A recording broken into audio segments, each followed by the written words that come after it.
Saludos en esta hermosa hora. Vamos a continuar con las respectivas clases acá en el núcleo denominado La Carucieña, acá en el estado Lara, en el hermoso municipio, se me escapa el nombre, chicos, Iribarren, sector hermoso de La Carucieña. Aquí estamos en esta nivelación de este grupo de estudiantes que necesitan pasar por esta materia para mejorar conocimiento. Vamos entonces a la clase número 3. Fundamentalmente, oiga, la hermenéutica sagrada se divide en tres partes principales que son, oiga lo que viene, métodos de interpretación, 1. Elementos de interpretación, 2. Reglas de interpretación. Entonces tenemos elementos, elementos y reglas.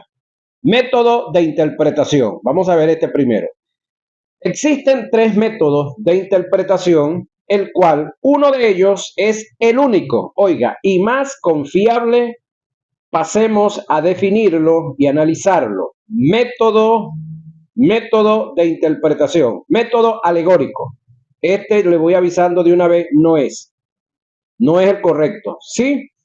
Método hiperliteral, tampoco es correcto. Método gramático histórico, este es el correcto. Método gramático histórico o literal, y le voy a dar razones, porque no basta que yo diga que este es el correcto sin darle las razones.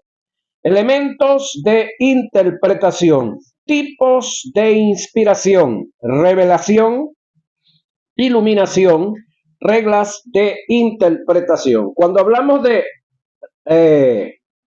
tipo de inspiración, yo le puedo decir, hermano querido, que hay pasajes en la Biblia que tienen doble inspiración. Dijeran después del puente Santander para aquel lado, ¿cómo así? Es decir, en el caso de Abraham, él se inspiró para decir que Sara era su hermana, se inspiró en el miedo de que ella era muy bonita y de que si él decía que era su esposa lo iban a matar para quedarse con ella. Él se inspiró, tuvo esa inspiración, lo dijo. Era incorrecto lo que estaba haciendo, mintió, sí, eso es correcto. Se inspiró él, pero luego Dios tuvo que inspirar varios años después al que escribió esto que se cree que es Moisés. Entonces tiene doble inspiración. Primero se inspira el hombre, hace su maraña, hace su patraña, y luego entonces Dios tiene que inspirar a Moisés para que escriba lo que escribió. Entonces tiene doble inspiración. Lo mismo pasa cuando el diablo hizo y cuando los demonios dijeron e hicieron. Se inspiraron ellos, dijeron, pero luego Dios tiene que inspirar al que escribió lo que inspiró, Dios Espíritu Santo. Entonces hay ciertos pasajes de la Biblia que tienen doble inspiración, no te la pierdas. Ahora, elementos de interpretación, tipos de inspiración, lo que le acabo de decir, revelación, la Biblia en su totalidad, el programa de Dios para nosotros los humanos en su totalidad está revelado. Es decir, la iglesia, Jonathan Colmenares, no necesita más revelación, la tiene toda.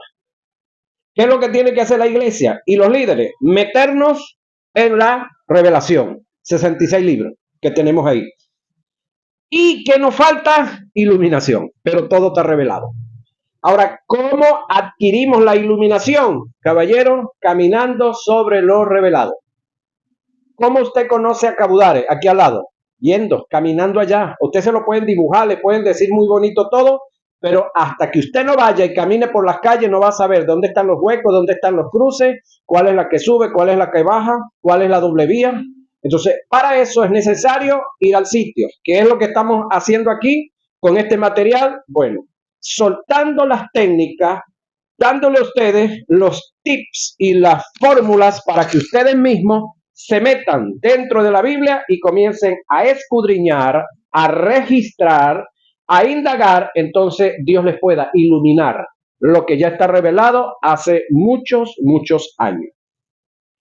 Ahora, las reglas de interpretación. En este contiene 14 reglas que son, oiga lo que viene, regla fundamental, le vamos a explicar cuál es la regla fundamental, reglas de interpretación del emisor, el receptor y el cronista, es decir, el que escribe lo que se escribió, reglas de interpretación del sujeto, reglas de interpretación de la comunicación, reglas de interpretación y la causa de la comunicación, regla de interpretación del contexto, es decir, revisar en qué contexto se dijo y en qué contexto sucedió lo que sucedió, regla de interpretación de las palabras, regla de interpretación de la aplicación y el significado de las palabras, reglas de interpretación de los pasajes paralelos, reglas de interpretación histórica y cultural, reglas de interpretación gramatical, reglas de interpretación del lenguaje figurado o figuras retóricas,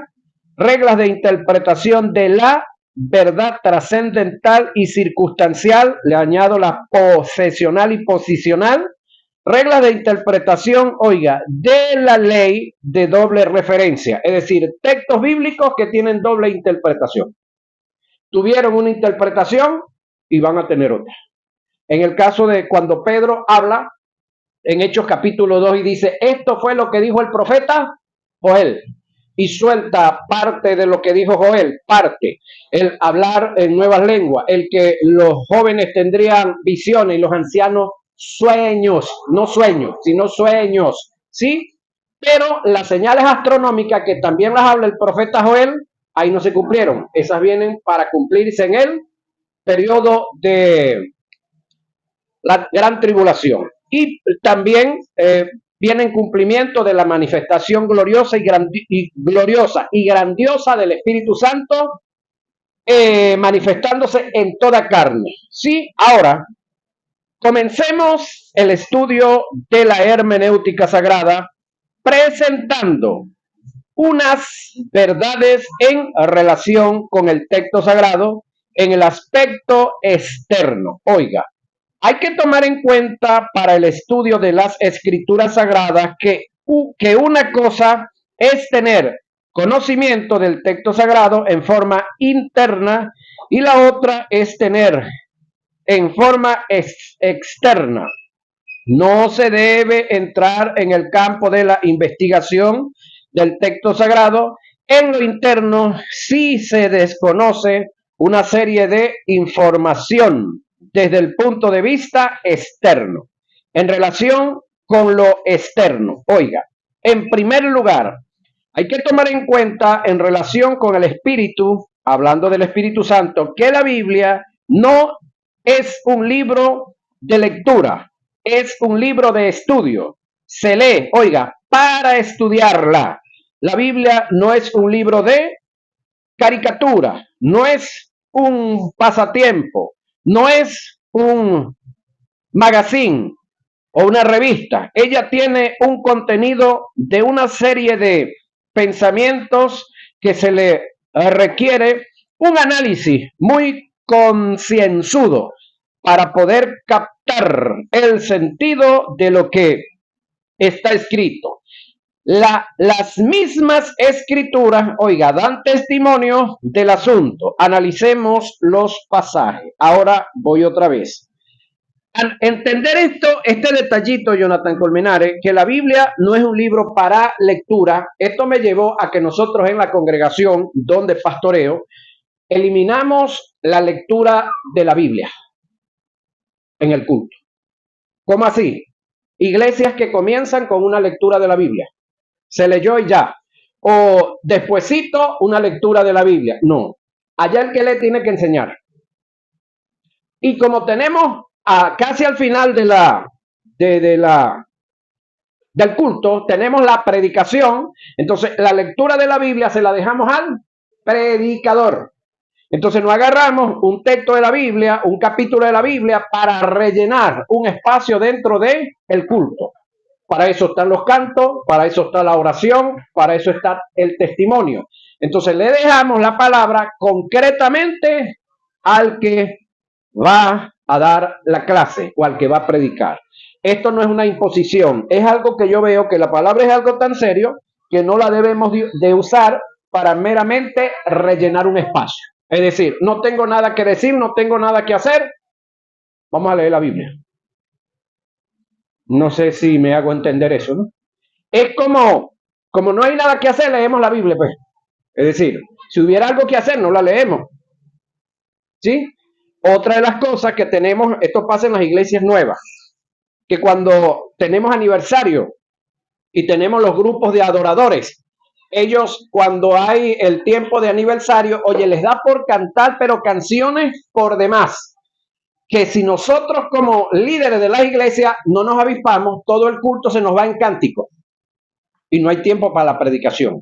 Entonces ahí nosotros tenemos que poner orden. Ese día salen los niños con mimos, los jóvenes con grupos de teatro y cada quien cuando hay aniversario. Ya va. ¿Y por qué eso no lo hacemos todo el tiempo? ¿Por qué cuando hay aniversario? Ah, porque tenemos iglesias que nos visitan. Entonces, como tenemos iglesias que nos visitan, entonces queremos mostrar lo que hacemos. Ya va. Entonces estamos haciendo las cosas por mostrar, no por adorar. Porque si fuera por adorar, esto lo hiciéramos todo el tiempo. ¿Se entiende eso, verdad? Ok, eso lo corregimos allá. Ahora, sigo acá. Porque Esdras había preparado su corazón, Esdras, el líder principal, para inquirir, escudriñar, inquirir es escudriñar, indagar, averiguar, esculcar, revisar, investigar, sondear también la ley de Jehová allá en su tiempo, para cumplirla. No era nada más para saberla, para conocerla y ya. Y para enseñar en Israel sus estatutos y decretos. Esdras 7:7. Necesitamos pastores en este tiempo y líderes en este tiempo que tengan un corazón parecido a Esdras, ¿sí? Pero también que se actualicen, porque Esdras lo hacía ¿con qué? Con la ley. Pero como la ley no está para nosotros ahorita, entonces nosotros no lo vamos a hacer con la ley. ¿Con qué lo vamos a hacer? Mateo, Marcos, Lucas y Juan y el resto del Nuevo Testamento. No está de más que pasemos por la ley de vez en cuando, ¿sí? Como historia, pero no para darla como doctrina, como mandamiento para este tiempo, porque creo que ya nosotros sabemos que bíblicamente solamente Dios estableció 3 órdenes sacerdotales. ¿Se recuerdan? ¿Cuál es la primera? Pues no me vayan a decir, no, la que no es la segunda. Ajá. Ajá, Melquisedec es la primera. ¿Cuál es la segunda? Aarón. ¿Cuál es la tercera? En el caso de la tercera, se dice que se dio con juramento y ese juramento dice, tú eres sacerdote para siempre. Y de paso dice, gran sumo sacerdocio. Entonces nosotros estamos bajo el sacerdocio de, o el gran sumo sacerdocio de Cristo Jesús. Los demás fueron reemplazados, fueron necesarios hasta que nos soltaron en las manos de Cristo en pecado. Porque estos 2 primeros sacerdotes eran como el espejo. ¿Qué hace un espejo? Nos refleja lo que somos, dijo el mexicano, ¿no? Nos refleja lo que somos. Pero este último sacerdocio, dice la escritura de este sacerdocio, es ahí el Cordero de Dios que quita. Ajá. Los otros quitaban pecado, no, lo tapaban, lo cubrían. Sí intercedían, pero no lo quitaban. En el caso del que tenemos ahora, somos limpios. Porque este sacerdocio sí nos limpió con su sangre. Entonces ahí es donde debemos de estar claros. Y si necesitamos hombres y mujeres con un corazón dispuesto, preparado para estudiar, disponible, que abandonen lo que tengan que abandonar para estudiar las escrituras, ya que estudiar las escrituras, escúcheme, es estudiar el pensamiento de Dios. Eso muchos no lo entienden. Hay gente que dice, Dios, yo quiero que tú me hables, yo quiero que tú me hables, tienen la Biblia, pero no la leen nunca. Dios, yo quiero que tú me hables, yo quiero que tú me hables, y a la hora del culto, de estudio bíblico, a la hora de la predicación, están entretenidos en diferentes cuestiones y quieren que Dios les hable. ¿Cómo les va a hablar? Dios tiene 66 libros y tiene predicadores en todos los cultos para hablarle a la gente. Pero si la gente no está pendiente, ¿cómo Dios puede hablarle? Vamos a la 11. Y leían claramente en el libro de la ley de Dios y explicaban su sentido de modo que entendieran la lectura. Nehemías 8:8. Un ángel del Señor habló a Felipe diciendo, levántate y ve hacia el sur, por el camino que desciende de Jerusalén a Gaza, el cual es desierto. Entonces él se levantó y fue, y sucedió que, mira lo que pasó. Un etíope, eunuco, funcionario de Candace, reina de los etíopes, el cual estaba sobre todos sus tesoros y había venido a Jerusalén para adorar, volvía sentado en su carro, leyendo el profeta Isaías. Y el Espíritu dijo a Felipe, oiga, oiga, acércate y júntate a ese carro. La pregunta es, ¿qué estaba pasando en ese carro, Jonathan? Había un hombre estudiando, había un hombre leyendo, había un hombre indagando, había un hombre inquiriendo y necesitaba quien le enseñara. Entonces, aquí es donde toma fuerza una verdad que escuché de un hombre, que el Espíritu Santo está en la capacidad de enseñar a dos tipos de personas solamente. Escuché esto. A los que saben algo y quieren aprender más, y a los que no saben nada y quieren aprender. Son los dos únicos tipos de personas que el Espíritu Santo puede enseñar. No puede enseñar a más nadie. Es decir, al que se la cree que se la sabe toda, el Espíritu Santo no puede hablarle, no puede enseñarlo, no puede orientarlo. Ahora, los que tienen hambre, los que quieren, se proponen, los que quieren asisten al culto de estudio bíblico, los que quieren están pendientes de la predicación, los que quieren aprender, ¿a dónde van? A la escuela teológica a estudiar. Ahora, este hombre volvía sentado en su carro leyendo al profeta Isaías. Y el Espíritu dijo a Felipe, acércate y júntate a ese carro. Acudiendo Felipe, le oyó que leía el profeta Isaías. El hombre venía leyendo en voz alta. Y dijo, ¿pero entiendes lo que lees? Él dijo, ¿y cómo podré si alguno no me enseñare? Y rogó a Felipe que subiese y se sentase con él. Respondiendo el eunuco dijo a Felipe, te ruego que me digas de quién dice el profeta esto, de sí mismo o de algún otro. Entonces Felipe, abriendo su boca y comenzando desde esta escritura, le anunció el evangelio de Jesús. Hechos 8, 26 al 31 y 34 al 35. En aquellos días, como creciera el número de los discípulos, hubo murmuración de los griegos contra los hebreos, de que las viudas de aquellos eran descuidadas en la distribución diaria. Entonces los 12 convocaron a la multitud de los discípulos y dijeron, no es justo que nosotros, oiga, dejemos la palabra de Dios para servir a las mesas. Escucha, pastor esto. ¿Quién está diciendo esto? Los discípulos, encabezados por Pedro. No es justo que nosotros dejemos la ¿qué? La palabra de Dios. No es justo que nosotros dejemos el culto del estudio bíblico. No es justo que nosotros dejemos la predicación de la escuela dominical. No es justo que nosotros abandonemos la escuela para ir a echar pico, echar pala, abrir hueco y echar techo en la iglesia. Pocas palabras te lo estoy diciendo. No es justo que yo abandone la escuela para irme a repartir arepa y hallaca allá en el hospital. No es justo. Esto es lo que están diciendo aquí los discípulos. Que dejemos la palabra de Dios para servir a las mesas.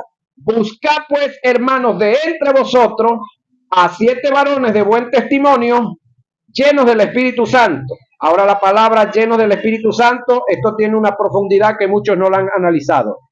¿Qué es un hombre o una mujer? O en este caso, ¿qué es un hombre lleno del Espíritu Santo? Uno que habla en lengua, uno que danza, uno que se revuelque, se tire en el suelo y tumbe las mesas, tumbe las sillas. No. Un hombre lleno del Espíritu Santo es uno que se mueva en amor, gozo, paz, paciencia, benignidad, bondad, fe, mansedumbre y templanza. Que se mueva en el carácter del Espíritu. En el fruto, no en los dones. Tenemos el montón de gente que andan en los dones, pero imitando. Ni siquiera son los dones. Ellos andan imitando a otros. Y algunos de ellos hasta influenciados por los demonios. Ahora, cuando les toca oír la palabra, no, ellos no tienen oído para oír la palabra. Por ahí nada más usted saque la cuenta de lo que se dicen estar llenos del Espíritu Santo. Un hombre lleno del Espíritu Santo tiene que tener hambre y sed de conocer las Escrituras. Ahora, lleno del Espíritu, buscar lleno del Espíritu Santo y de sabiduría, a quienes encarguen de este trabajo. Oiga lo que dijeron los discípulos. Y nosotros persistiremos en la oración y en el ministerio de la palabra. ¿En el qué? Ministerio de la palabra. En estudiar, en profundizar, en orar. Es decir, la oración y el estudio de la palabra debe tener la misma connotación. Pastor, sin el objetivo de ofenderte ni averiguar tu vida. ¿Tienes establecido culto de oración en la iglesia? Que hay un día que hay culto de oración. ¿Tienes establecido culto de estudio bíblico? También un día que se dedican a estudiar. Si no lo hay, debes de organizarlo. Porque tan importante es orar, tan importante es estudiar la palabra. Con lo poco que sabe, échale pierna. Con el material que tiene, échale pierna. Entonces, así como son de diligentes los que van al culto de oración, debieran de ser también diligentes para ir al estudio bíblico. ¿Sí? Acá es lo que Pedro me dice. Acá es lo que Hechos capítulo 6, verso 1 al 4 me está diciendo. Que los discípulos dijeron que ellos iban a persistir en la oración, sí, y en el ministerio de la palabra. En segundo lugar, la Biblia se puede considerar como, oiga, el libro de Dios, pero en su totalidad no es la palabra de Dios. Indiscutiblemente, la Biblia se le puede denominar el libro de Dios, pero en su totalidad no es la palabra de Dios. Ella contiene la palabra de Dios, sí. La Biblia fue inspirada por Dios mediante el Espíritu Santo, indiscutiblemente. Le dije ahora que habían partes de la Biblia que tenían doble inspiración, pero no afirma que ella en su totalidad es la palabra de Dios. Ella registra actos donde Dios habló, amén, donde los hombres hablaron también, y dieron sus opiniones, donde Satanás habló y donde los demonios hablaron. Presento algunos ejemplos y no se me vaya a enojar. Dios y Satanás habló. Dios y Satanás habló. Y dijo Jehová a Satanás, ¿de dónde viene? ¿Quién está hablando aquí? Ese que dijo, ¿de dónde viene? Dios. Respondió Satanás a Jehová. Dijo, de rodear la tierra y andar por ella. ¿Quién dijo eso? ¿Quién inspiró a Satanás para que dijera eso? Él mismo. Y Jehová dijo a Satanás, ¿no has considerado a mi siervo Job, que no hay otro como él en la tierra, varón perfecto y recto, temeroso de Dios y apartado del mal? Hasta aquí habló Dios. Respondió Satanás a Jehová y dijo, ¿acaso teme Job a Dios de balde? ¿No le ha cercado alrededor y a él y a su casa y a todo lo que tiene? Al trabajo de sus manos has dado bendición. Por tanto, por tanto, sus bienes han aumentado sobre la tierra. Pero extiende ahora tu mano. Esto todavía aquí está el diablo hablando. Y toca todo lo que tiene y verás si no blasfema contra ti en tu misma presencia. Ya va. ¿Quién fue el que dijo esto que más reciente yo acabo de expresar? Satanás. Ahora pregunto yo, ¿por la boca suya ha hablado Dios? Es decir, te lo digo de esta forma, ¿por la boca tuya ha salido la palabra de Dios? Claro. ¿Y por la boca tuya ha salido la palabra del diablo? No me vaya a decir que no, porque cuando usted lee esto y lo expresa, sale también. Pero no es que usted está inspirado, es decir, no es que el diablo lo inspiró a decir eso. Esto está aquí por inspiración y sencillamente hay que leerlo. Entonces no se alarme que por la boca suya salga la palabra de Dios y de vez en cuando salga las que el diablo dijo también, porque están escritas, hay que decirlas o no. Hay que leerlas, entonces no nos vamos a aterrar por eso. Ahora, dijo Jehová a Satanás, he aquí, todo lo que tiene está en tu mano, solamente no pongas tu mano sobre él. Salió Satanás de delante de Jehová. Este texto, esto es Job 1, 7 al 12. Este texto ha estado pero muy mal interpretado. Aquí dice la gente que Dios le dio permiso al diablo para que le arruinara la vida a Job. No, compañero. Le aclaro. Job 3:25. ¿Usted lo ha leído alguna vez? Sí sé que lo han leído, pero no le han parado. ¿Alguien lo puede buscar por ahí? Job 3:25, para aclararle este punto de una vez.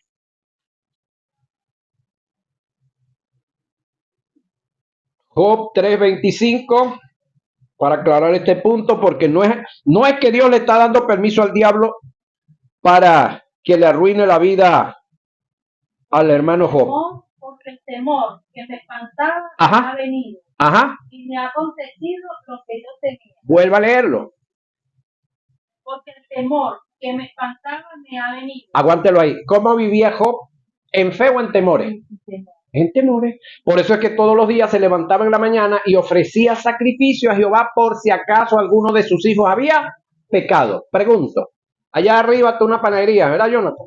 ¿Será que tú puedes ahora pasar por allá y pasar la tarjeta que cobren 3,000 bolívares por si acaso algún día te da ganas de comer pan?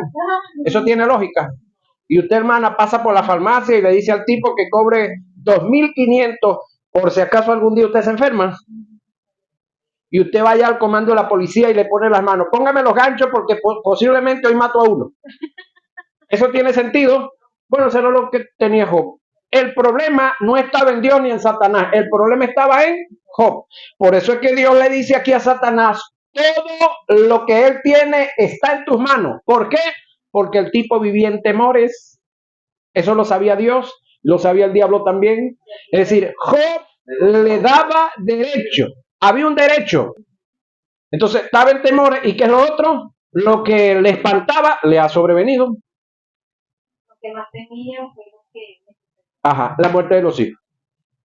Y la pérdida de todo. Ajá, entonces no es que Dios le dio permiso. El mismo Job le tenía el permiso escrito, firmado y sellado al diablo para que se metiera y hiciera lo único que el diablo sabía hacer: hurtar, matar y destruir. Es lo único que ese animal sabe hacer. Ajá. Ahora, y vino a él el tentador y le dijo, si eres hijo de Dios, di que estas piedras se conviertan en pan. Aquí sigue el diablo hablando. Él respondió y dijo, escrito está, aquí está hablando Jesús, no solo de pan vivir el hombre, sino de toda palabra que sale de la boca de Dios, ya eso estaba escrito. Entonces el diablo lo llevó a la santa ciudad y le puso sobre el pináculo del templo y le dijo, si eres hijo de Dios, sigue el diablo hablando, échate abajo porque escrito está, a sus ángeles mandará cerca de ti y en sus manos te sostendrán para que no tropieces con tu pie en piedra. Jesús le dijo, escrito está también, no tentarás al Señor tu Dios. Otra vez le llevó el diablo a un monte alto y le mostró todos los reinos y la gloria de ellos. Y le dijo, todo esto te daré, sigue el diablo hablando, si postrado, que es una cosa, me adorares, que es otra cosa. Entonces Jesús le dijo, vete, Satanás, porque escrito está, al Señor tu Dios adorarás y a Él solo servirá. Mateo 4, 3 al 10. Entonces aquí tenemos a Jesús hablando, Jesús que es Dios, y tenemos al diablo hablando, que es el adversario también. Entonces no se espante ni se escandalice de la Biblia que usted carga, que no es en su totalidad la palabra de Dios. Los demonios hablaron, está registrado en la Biblia también. Vinieron al otro lado del mar, a la región de los Gadarenos, y cuando salió él de la barca, Cristo, enseguida vino a su encuentro de los sepulcros un hombre con un espíritu inmundo. Cuando vio pues a Jesús de lejos, corrió y se arrodilló y clamando a gran voz dijo, ¿qué tienes conmigo, Jesús, hijo del Dios Altísimo? ¿Cómo sería la voz de ese animal? Eran 3,000 los que estaban en el tipo. ¿Usted se imagina la voz de 3,000 individuos al mismo tiempo? Te conjuro por Dios que no me atormente, porque le decía, sal de este hombre, espíritu inmundo. Y le preguntó, ¿cómo te llamas? Es la única vez que Jesús le pregunta, y esto tiene un porqué, una razón, a un endemoniado, que cómo se llamaba el demonio. Y respondió diciendo, legión me llamo, porque somos muchos. Según algunos cálculos, una legión en el tiempo romano estaba entre 3,000 a 6,000 individuos. Una legión. Ahora, ¿por qué Jesús pregunta? Bueno, porque era necesario que quedara registrado que en este individuo, en Marcos 5, 1 al 9, en este individuo había una legión de demonios. Eran muchos, era 100. ¿Por qué? Porque los demonios son seres incorpóreos, es decir, sin cuerpo, incorpóreos y corpóreos. Se pueden incorporar en los cuerpos, pueden penetrar. ¿Quiénes los demonios? No los ángeles caídos. Los ángeles caídos todos tienen cuerpos celestiales. Por eso no pueden meterse en nadie. Ahora, siguen aquí los demonios hablando. Y algunos de los judíos exorcistas, vagabundos, tentaron a invocar al nombre del Señor Jesús sobre los que tenían espíritus malos, diciendo: os conjuro por Jesús, el que Pablo predica. Aquí están hablando los bandidos esto. El que Pablo predica,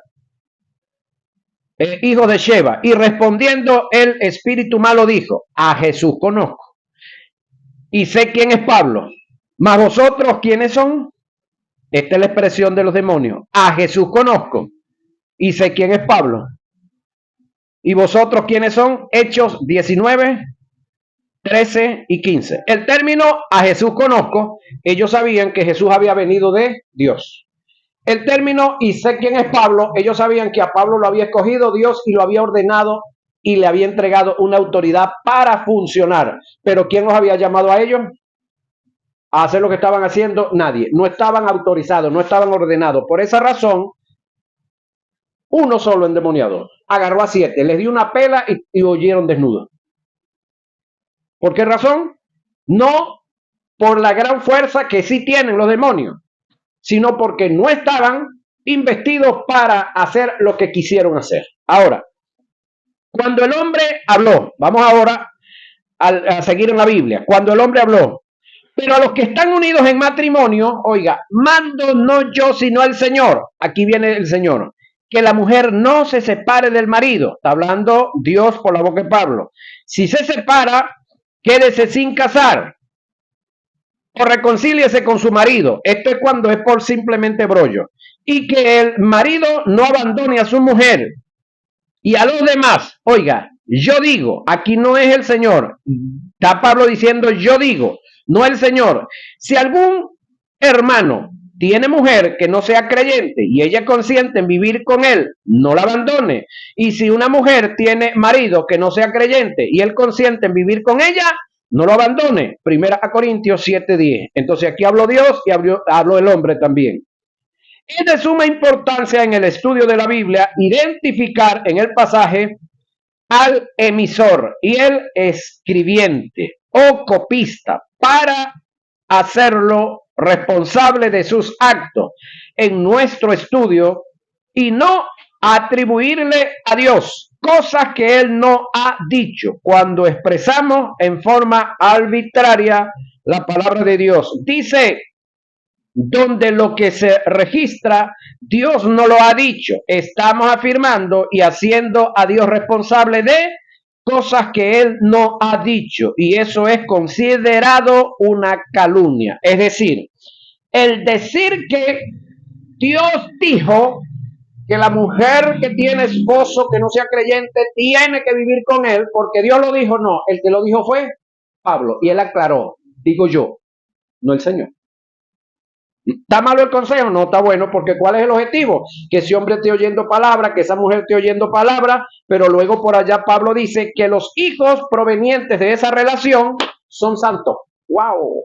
Quiere decir que es más poderoso el que está en nosotros y nosotros para efecto de los hijos que el mundo y los que está el mundo y el diablo. Ahora, la iglesia del primer siglo, cuando iban a leer los escritos de los apóstoles en las asambleas o en los cultos, se dirigían a ellas como los escritos o las memorias de los apóstoles. Nunca se dirigieron el contenido bíblico como la palabra de Dios. Por igual, lo hacían con el contenido del Antiguo Testamento. Se dirigían a él como el Tanaj o la Mikra, no como la palabra de Dios. Y me estoy refiriendo a las cartas de los apóstoles y al contenido del Tanaj o la Mikra, ya que la obra literaria llamada los evangelios no existían como lectura entre los primeros cristianos. ¿De dónde nace la idea de afirmar y considerar todo el contenido registrado en el canon del Antiguo y Nuevo Testamento como palabra de Dios? Para dar respuesta a esta interrogante, vamos a hacer un estudio de la historia con relación a los diferentes concilios que se dieron en siglos pasados. Seguimos avanzando. Fueron 7 los concilios ecuménicos que se dieron en diferentes tiempos, épocas y años, en el cual participaron los llamados filósofos patristas religiosos de la época, considerados como los padres de la iglesia, tales como San Jerónimo, Orígenes, Ireneo, Ambrosio, Lactancio, Crisóstomo, Tertuliano, San Agustín, entre otros. Fueron estos los que denominaron y tomaron la decisión, corroborando y confirmando el contenido bíblico como palabra de Dios en su totalidad, desconociendo la verdad central con relación a los tipos de inspiración. Entre estos concilios tenemos, oiga, el de Nicea en el año 325, oiga, 325 después de Cristo, es decir, ya la iglesia tenía 325 años de haber sido fundada por su fundador, Cristo Jesús. El concilio de Constantinopla, el cual se cumplieron o se dieron tres, siendo el primero en el año 381 después de Cristo, el concilio de Éfeso en el año 431 después de Cristo, el concilio Calcedonia en el año 451 después de Cristo, el concilio de Trento en el año 1534 después de Cristo, que este concilio se denominó o fue llamado el de la Contrarreforma, porque fue aquí donde Martín Lutero fue confrontado por el clero católico, y de aquí es que nace la palabra protestante contra nosotros los evangélicos. ¿Sabe por qué nos dijeron protestantes?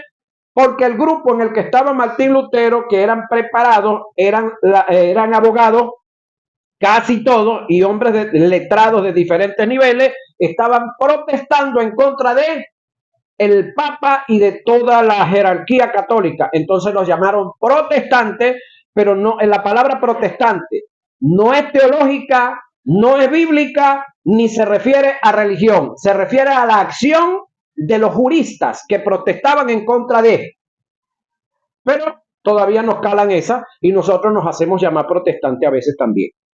Ahora, reitero, fue en este concilio que se tomó la decisión y la determinación de caracterizar el contenido bíblico en su totalidad como palabra de Dios, pero en el principio no fue así. Oiga, en tercer lugar, es de suma importancia para la investigación y la interpretación bíblica tomar en cuenta que aunque la Biblia es procedencia e inspiración de una sola fuente, fue escrita en diferentes épocas, diferentes idiomas y diferentes culturas, diferentes escritores, con diferentes niveles educativos, y su tiempo de redacción se dio en un aproximado de 1500 años, señoras y señores.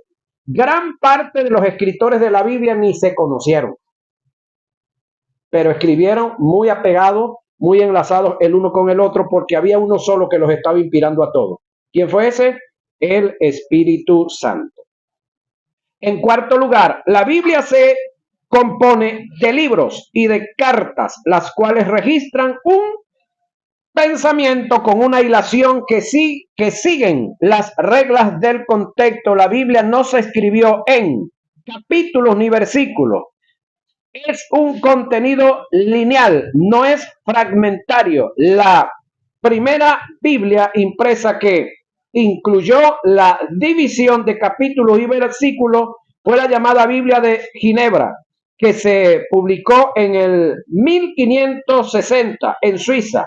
Los editores de la Biblia de Ginebra optaron por los capítulos de Stephen Langton, y versículos de Robert Ekiet.